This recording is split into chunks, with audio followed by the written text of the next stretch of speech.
বন্ধুরা, আপনাদের চুলের যদি এভাবে খুশকি হয় আর আপনাদের চুলগুলো যদি অনেক বেশি রুক্ষ-সূক্ষ্ম হয়ে যায়, তাহলে আজকের ভিডিওটি আপনাদের জন্য। Welcome back. বন্ধুরা, আজকে আমি আপনাদের সাথে একটি হেয়ার রেমেডি শেয়ার করব। আর এটি আপনাদের স্কাল্পের সমস্ত প্রবলেম সলভ করে দেবে, আপনাদের চুলগুলোকে অনেক বেশি উজ্জ্বল মসৃণ করে দেবে। তার জন্য আমি এখানে নিয়েছি কিছু লবঙ্গ আর আমন্ড দুটো। তো প্রথমে আমি লবঙ্গ দিয়ে দিলাম। বন্ধুরা, লবঙ্গ আমাদের চুলের জন্য ভীষণ উপকারী। আমাদের চুলকে কালো করে, চুল পড়া বন্ধ করে, চুলের গোড়া মজবুত করতে সাহায্য করে লবঙ্গ। আর এবার আমি দিয়ে দিলাম নারিকেল তেল। নারিকেল তেল আমাদের চুলকে অনেক বেশি সিল্কি শাইনি করতে সাহায্য করে, চুলগুলোকে অনেক বেশি মজবুত করতে সাহায্য করে নারিকেল তেল। আর এবার আমি নারিকেল তেলের মধ্যে দিয়ে দেব ফ্লেক্সিড। এই ফ্লেক্সিড আমাদের চুলকে স্মুথ করে, সিল্কি করতে সাহায্য করে। এবার আমি এখানে কিছু দিয়ে দিলাম মেথি। মেথি আমাদের চুলের জন্য ভীষণ উপকারী। আর আমি যে দুটো বাদাম নিয়েছি, সেই বাদাম দুটোকে আমি বেটে নিয়েছি। এবার এই তেলটাকে আমি চুলায় জাল করিয়ে নেব। চুলার উপরে আমি একটি ফ্রাই প্যান বসিয়ে দিলাম। এবার এটাকে হালকাভাবে একটু জাল করে নিতে হবে। বন্ধুরা, এখানে যে আমি উপকরণগুলো দিয়েছি, প্রত্যেকটি উপকরণ আমাদের চুলের জন্য ভীষণ উপকারী। আপনাদের চুলের আগা যদি ফেটে যায়, আপনাদের চুলগুলো ড্যামেজ হয়ে যায়, আপনাদের সেই চুলগুলো ভালো করতে এই তেলটা ভীষণভাবে কাজ করবে। আপনারা অনেক সময় নারিকেল তেল ইউজ করেন, সেই নারিকেল তেল শুধু ইউজ না করে আপনারা যদি কিছু উপকরণ মিশিয়ে ইউজ করতে পারেন, তাহলে আপনারা অনেক বেশি উপকার পাবেন। তো এখানে আমি এবার দিয়ে দিলাম এক টুকরো আদা। আদাটাকে আমি কেটে নিয়েছি।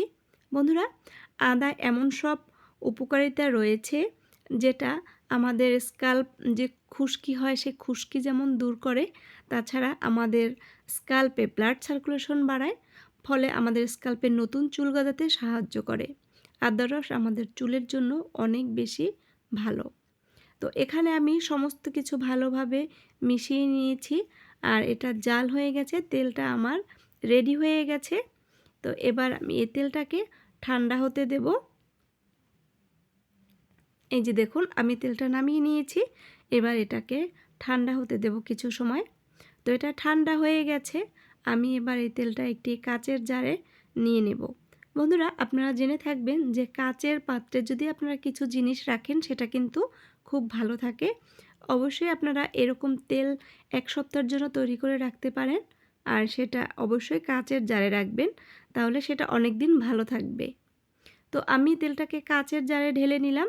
তারপরে আমি এই তেলটা আমার মেয়ের চুলে অ্যাপ্লাই করব।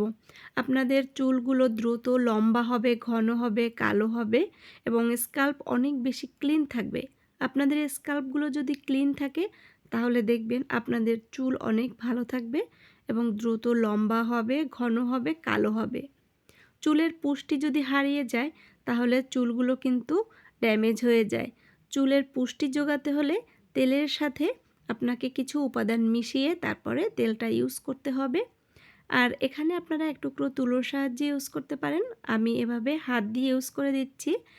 স্কাল্পটা ভালোভাবে আপনারা ঘষে ঘষে এটি ইউজ করবেন।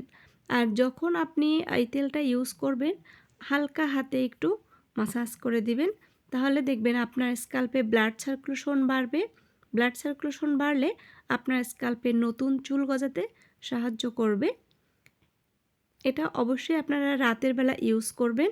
সারা রাত আপনাদের মাথায় এই তেলটা কাজ করবে। আপনার স্কাল্পের ভেতর থেকে এটা স্কাল্পের ভিতরে প্রবেশ করবে এবং আপনার চুলকে অনেক বেশি মজবুত করবে এবং অনেক বেশি সিল্কি, ঘন এবং কালো করতে সাহায্য করবে এই তেলটা। দেখুন, আমি ওর পুরা চুলে কিন্তু এটা অ্যাপ্লাই করে দিয়েছি। সকালবেলা আপনারা এভাবে শ্যাম্পু করে নেবেন। তারপরে দেখবেন আপনাদের চুলগুলো খুব সুন্দর সিল্কি শাইনি হবে। উজ্জ্বল ঝলমলে চুল পেতে হলে একবার হলেও আপনারা এই রেমেডিটি আপনারা অ্যাপ্লাই করতে পারেন। আমি এটা অ্যাপ্লাই করে উপকৃত হয়েছি, তাই আজকে আমি আপনাদের সাথে শেয়ার করেছি। তো বন্ধুরা, ভিডিওটা যদি ভালো লাগে অবশ্যই চ্যানেলটা সাবস্ক্রাইব করে রাখবেন। একটি লাইক দেবেন, শেয়ার করবেন, কমেন্টস করবেন। দেখা হবে নতুন ভিডিওতে। বাই।